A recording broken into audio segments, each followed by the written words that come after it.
સંકલન સમિતિમાં સાંસદ મનસુખ વસાવા અને ધારાસભ્ય ચૈતર વસાવાએ ડેડિયાપાડામાં સ્વચ્છતા પખવાડિયા અંતર્ગત આપવા આવનાર ઈ રિક્ષાનો વિરોધ કર્યો, જે બાબતે તપાસની માંગ કરી છે. સાંસદ મનસુખ વસાવાએ ખોટા દસ્તાવેજો બનાવીને આરટીઈમાં લીધેલા એડમિશન બાબતે આરોપીને હજુ કેમ પકડવામાં નથી આવતો તે બાબતે પણ સંકલનની બેઠકમાં પ્રશ્ન પૂછવામાં આવ્યો હતો. આરોપી દર્પણ પટેલ અને તેના સાગરીતોને નહીં પકડવા પાછળ એનું રાજકીય દબાણ છે કે પછી આ લોકો બચવાના પ્રયત્નો કરે છે, તેની માટે છૂટ આપવામાં આવી રહી છે કે કેમ, તેનો જવાબ આપવા સાંસદે કહ્યું. ઈ રિક્ષામાં જેમાં ખરીદી થાય છે એમાં જે પણ સાધનો ખરીદાય છે એ તકલાદી થાય છે. જિલ્લામાં એવા સાધનો બહિષ્કાર કરવો જોઈએ, સરકારમાં પણ આનો રિપોર્ટ થવો જોઈએ. એ રીતના આજે એ પ્રશ્ન પણ મેં રજૂઆત કરી. અને બીજો કે નાંદોદ તાલુકાની અંદર તલાટીના અને સરપંચના ખોટા સહી સિક્કા બનાવીને ઘણા બધા લાભો લીધા છે. એને 15-20 દિવસ થઈ જવા છતાં પણ તપાસ થાય છે, પણ ગોકળ ગાયની ગતિ મંદગાતી થાય છે.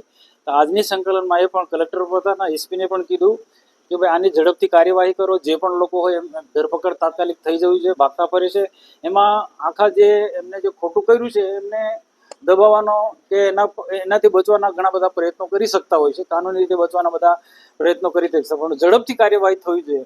આટલો વિલંબ કેમ? કોનું રાજકીય દબાણ છે કે કોનો આ રીતના આ બધા પ્રશ્નની આવી ચર્ચા? મુખ્ય આ બે પ્રશ્નની ચર્ચા થઈ. બાકીના જે તે ધારાસભ્ય છે, હજુ મિટિંગ ચાલુ છે, મારે અન્ય કામમાં જવાનું, બહાર નીકળ્યો છું. પણ આ બે મુખ્ય પ્રશ્નો હતા.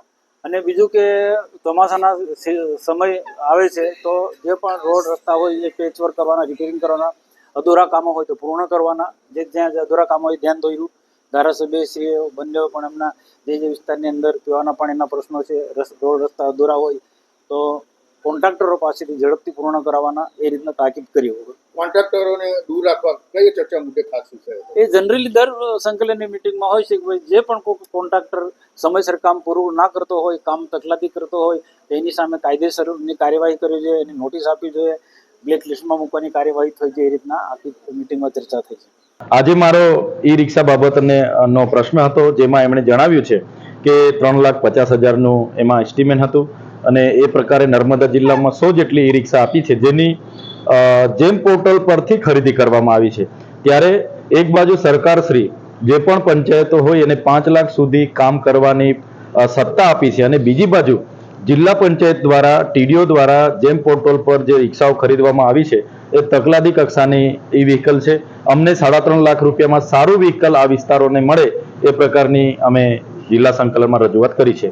જેમ પોર્ટલ તો પારદર્શક વહીવટ માટે બનાવ્યું છે. જેમ પોર્ટલ એક એવી વસ્તુ છે, એમાં જે વ્યક્તિ જેવું ધારે તેવું કરી શકે છે. સારી વસ્તુ પણ આમાં આપી શકાય છે અને ખરાબ વસ્તુનું પણ 10 ગણું એસ્ટિમેટ બનાવીને જેમ પોર્ટલ પર ખરીદી કરી શકાય છે. એટલે જેમ પોર્ટલ વસ્તુ એ અધિકારીઓ અને એનજીઓને મેળા પીપળા અને સેટિંગ કરવા માટેનું પોર્ટલ છે, અને એમાં હાવ બિનજરૂરી બોગસ યોજનાઓ 10 ગણા એસ્ટિમેટમાં મંજૂર થઈને આવે છે અને લોકો પર થોપી બેસાડવામાં આવે છે. અત્યારે ઈ રિક્ષાની શું હાલ છે? અત્યારે ઈ રિક્ષા અમે ત્યાં સાંસદશ્રી અમે વિરોધ નોંધાવ્યો છે.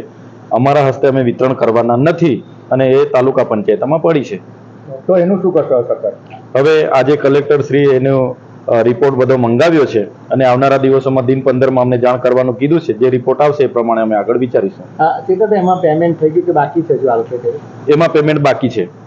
એજન્સી જે ટેન્ડર કર્યું એમાં 7 જેટલી એજન્સીએ ભાગ લીધો અને જે પણ એક એજન્સી નક્કી થઈ છે એણે પૂરું પાડ્યું છે, એનું પેમેન્ટ હજુ પણ બાકી છે. આ મને લાગે છે ગાંધીનગર લેવલના સચિવ કક્ષાના અધિકારીઓનું આમાં સેટિંગ છે.